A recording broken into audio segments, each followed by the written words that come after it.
Part 1. A man wants to find out about taking part in a dragon boat race. Listen to the conversation between the man and the woman and answer the questions. First, you have some time to look at questions 1 to 5.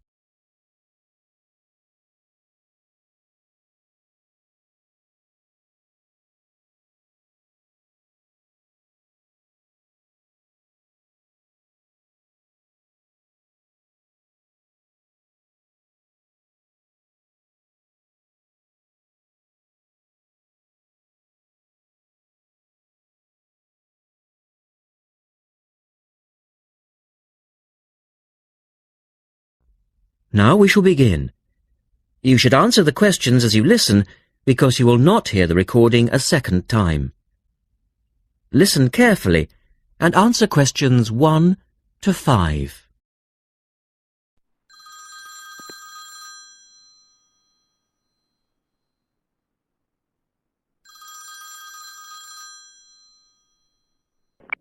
Scope Charity Office. How can I help you? Oh, hello. I'm ringing about the dragon boat race that you're asking people to take part in. Oh, yes. We still need a few more teams. Are you interested in joining the race? Yes, we want to enter a team, but we don't know anything about it. Could I ask you for some more information first? Of course. I don't even know when it's being held. It's taking place on the 2nd of July. Is that a Saturday? No, it's a Sunday. It's a much more popular day and more people can take part then. Right. And where's it being held? At the Brighton Marina. Oh, I'm an overseas student. Could you spell that for me? Yes, it's Brighton Marina. That's Marina. Do you know where it is? I'm not sure. It's a couple of miles past the Palace Pier. Oh, yes, I know it. You take a right turning off the coast road, or you can cycle along the seafront. That's good. What time does the race start? Well, the first heats begin at 10 a.m, but you need to register half an hour before that, at 9:30, and we really recommend that you aim to be there by 9. It's a good idea to arrange a meeting place for your team. Right. And the race is to help raise money for charity? It is. We're asking every team member to try and raise £35 by getting friends and or relatives to sponsor them. Every crew member will receive a free tournament T-shirt if your team manages to raise £1,000 or more. Oh, that's quite good. Also, we're holding a raffle. Every crew member who takes part in the race this season will be entered into a free prize draw. Oh, what's the prize? It's pretty good. It's a holiday in Hong Kong. Sounds great. The man asks for more information. Look at questions 6 to 10.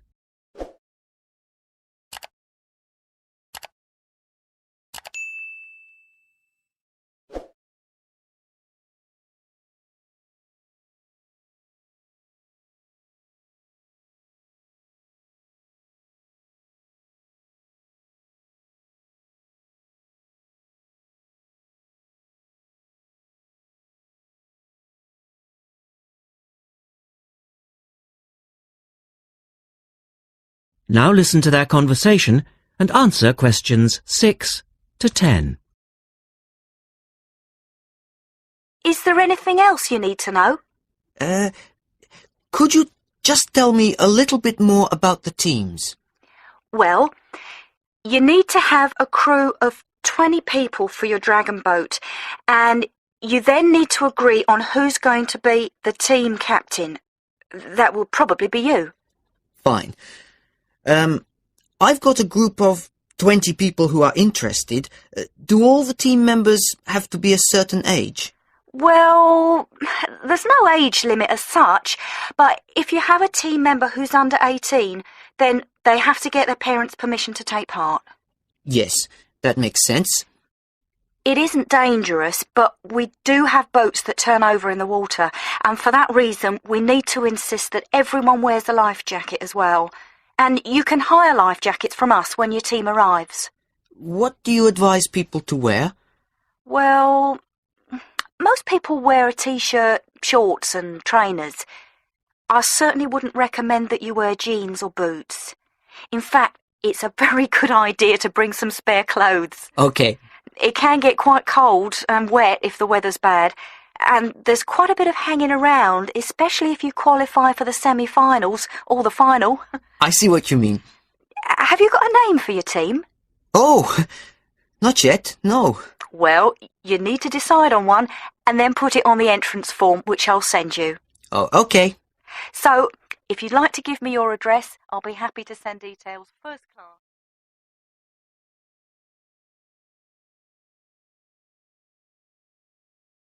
That is the end of part 1. You now have half a minute to check your answers.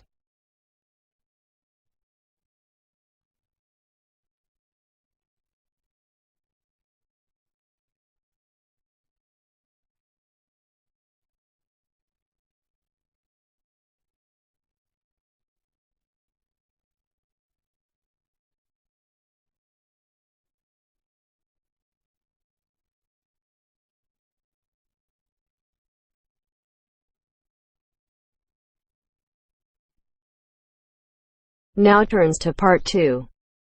Part 2. You are going to hear some announcements made to a group of people who are planning a trip to Greece. First, you have some time to look at questions 11 to 15.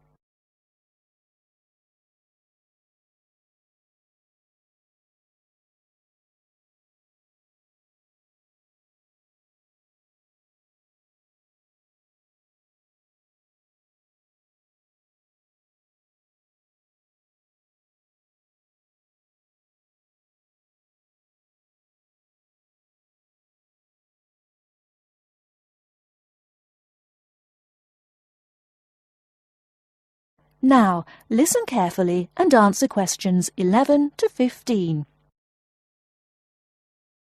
Good morning, everyone.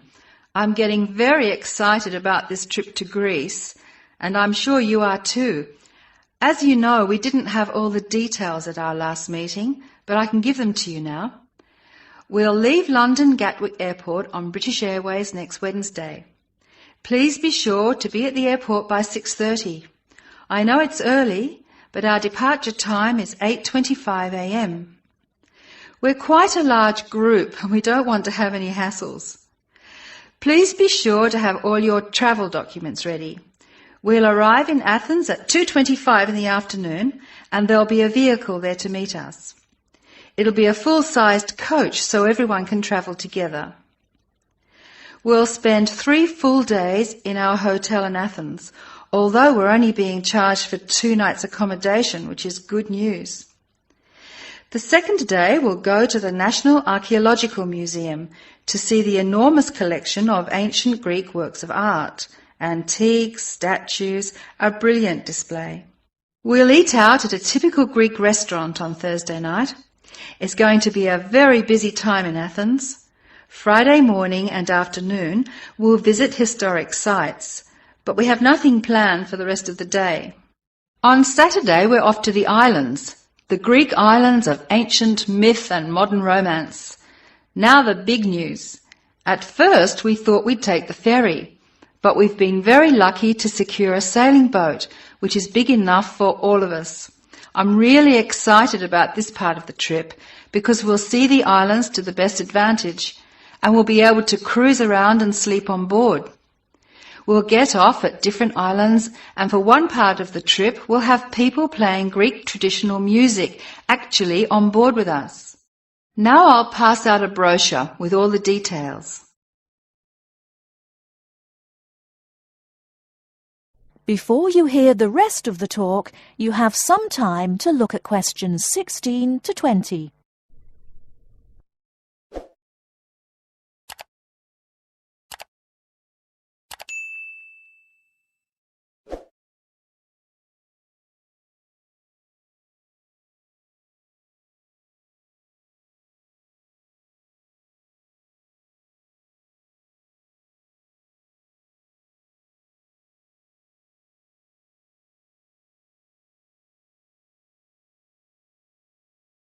Now listen and answer questions 16 to 20.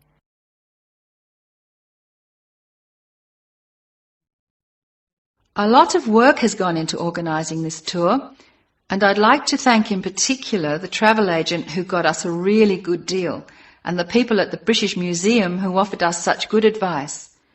Trips like this only happen because of the hard work of really expert people. As you know, we have planned a gathering for when we return.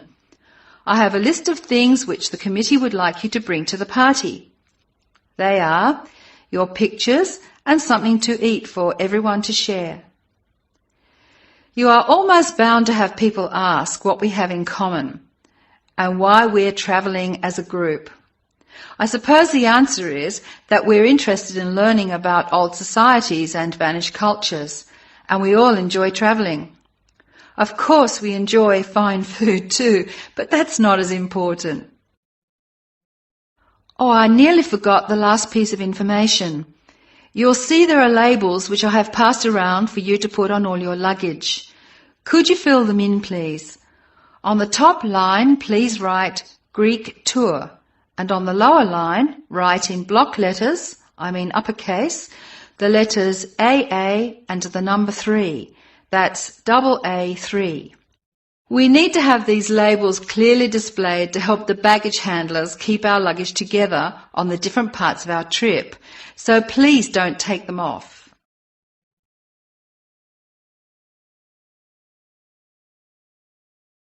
That is the end of part 2. You now have half a minute to check your answers.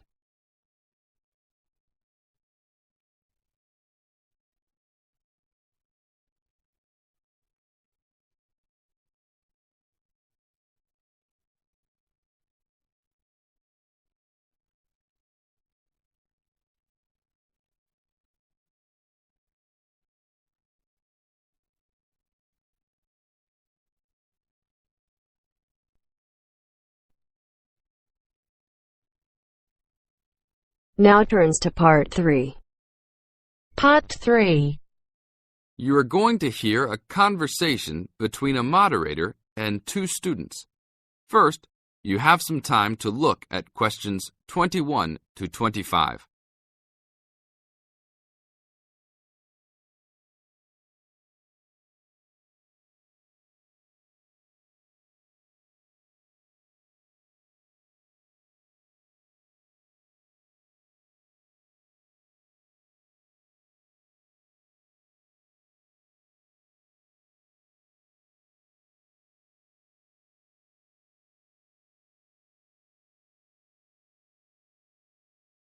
Now listen to the tape and answer the questions.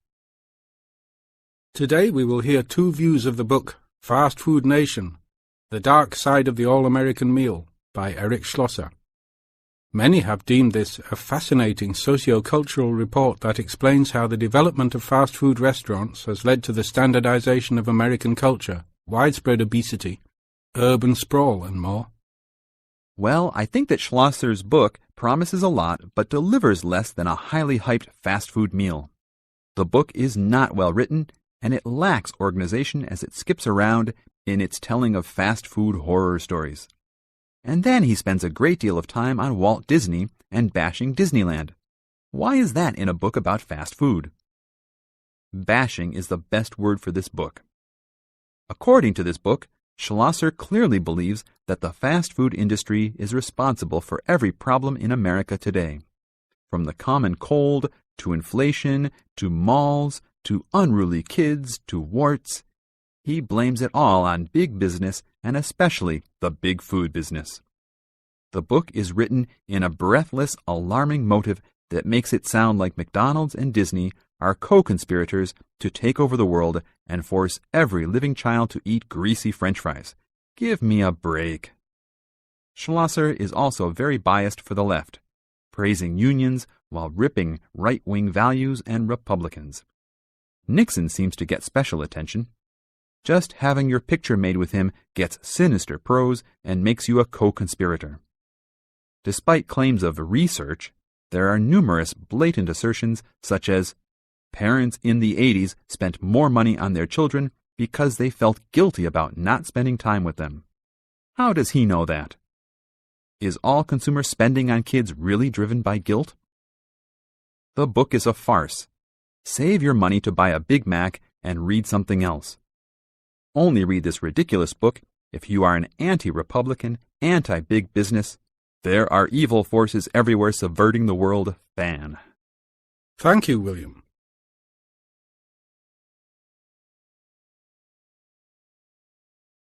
Now look at questions 26 to 30.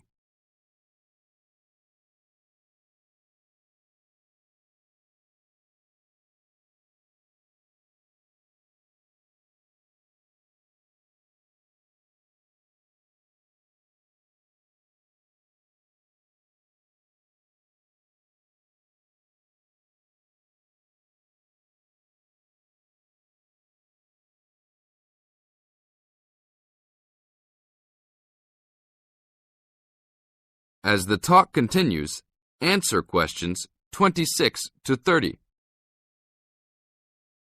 Now we'll talk to another person with a very different assessment of this book.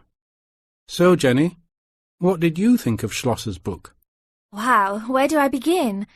I thought that this book was very informative, very well researched, and a very easy read. Schlosser did a wonderful job of organizing the vast amount of information that he placed in this book. For a non-fiction book, I found that Fast Food Nation kept me entertained throughout its entirety. In fact, I couldn't put it down. The history of the fast food industry itself was fascinating, as well as the background information on the potato and meat industries. The first-hand accounts given by people who work for the fast food industry, as well as the meat-packing and potato plants, added to the reality of the points the book was trying to make. The fast food industry and all industries supported by fast food companies have some serious issues that need to be addressed by the nation. In addition, Schlosser does an excellent job of pointing out the dangers of not only working for these businesses, but eating food supplied by them. It's scary to think about the dangers lurking behind the counter at your local fast food chain. This book really opens your eyes to some health hazards that all of America should be aware of. Everyone should read this book. It will change your eating habits and the way you view large fast food corporations. That is the end of part 3. You now have half a minute to check your answers.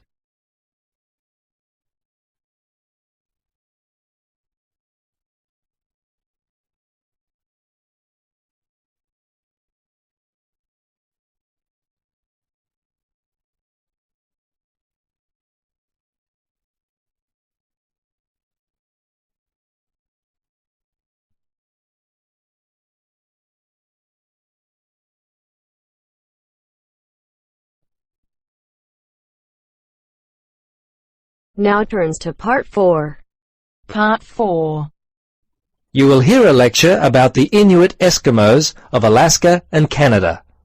First, you have some time to look at questions 31 to 40.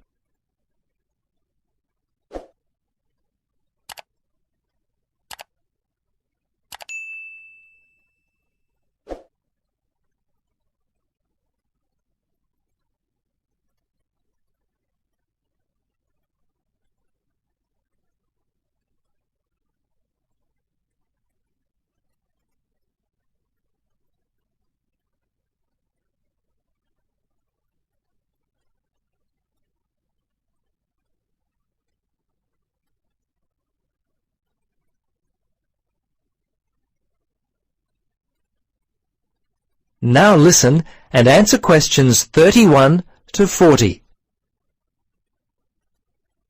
Good afternoon. In our lecture today, we will continue our study of people who inhabit the northernmost regions of the world. Our focus will be on the native inhabitants of Alaska and Canada, the Inuit Eskimos. They have been called the native inhabitants, as the Inuit were the people who had most recently migrated across the gap between Alaska and Siberia. Distinctly Asian in origin, the Inuit which is literally translated the people in their native language, developed their civilization in what is now the Bering Sea region about 1,000 years ago. Their culture spread eastward and is called the Thule culture, after the place in northern Greenland where archaeologists first discovered it. The first Europeans to meet Inuit people were Norse settlers in what is now northern Newfoundland, Canada. These settlers lived there for a short time around 1000 AD. Approximately 500 years later, beginning in the 1500s, European whalers, fishing crews, and explorers met many Inuit along the coast of Labrador. Russians and other Europeans first met Alaskan Inuit in the 1700s. 100 years later, in the mid-1800s, whalers began to hunt in the Arctic. Some Inuit were employed by whalers and traded with them during that time. Perhaps one of the most interesting aspects of the Inuit is how they were able to survive and grow in such a harsh Arctic environment. Firstly, and not surprisingly, their homes were well adapted to the freezing conditions. They lived in predominantly two types of housing that would keep them warm. In the cold summer, they would live in tents that were made from the skin of the animals they had hunted for food, and they also traveled in boats. These were called umiaks by the natives. In the winter, they would live in houses made of sod, and when on hunting trips, they would commute by dog sled and build temporary houses made from ice. These igloos, which is the Inuit word for house, were uniquely made with a sharp blade carved out of walrus tusk. They would cut large blocks of hard-packed snow, about 3 meters wide, out of the ground. The blocks would then be used to build a 6-meter dome over a wide, shallow hole. Within 1 or 2 hours, an igloo up to 10 meters in length could be built. It was weatherproof and large enough to house an entire family.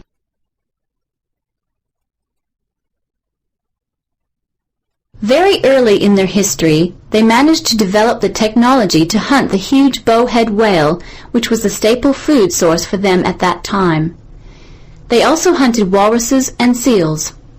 On land, they hunted polar bears, moose, and various other game. The harsh environment in which they lived meant that a steady supply of food was often difficult to come by. Therefore, the Inuit were a people constantly on the move, looking for food, which meant that their dwellings had to be easily built and easily dismantled. They inhabited the wide open land and, as such, moved freely around it in search of food. Today, the traditional way of life has basically ended for the Inuit. They live in wooden homes rather than in snow houses, sod houses, or tents. They wear modern clothing instead of animal skin garments. Most Inuit speak English and Russian. Some speak Danish, while fewer still continue to hold on to their cultural roots by passing on to the younger generation their native language. The kayak and umiak, their principal means of travel, have given way to the motorboat, and the snowmobile has replaced the dog team. The combined percentage of the Inuit population in Alaska and Canada stands at 63%, the latter being 29% and the former around 34%. Some Alaskan Inuit live in towns and cities, but the majority live in small settlements and hunt and fish for most of their food. Most of those in Canada live in towns and housing provided by... That is the end of part 4.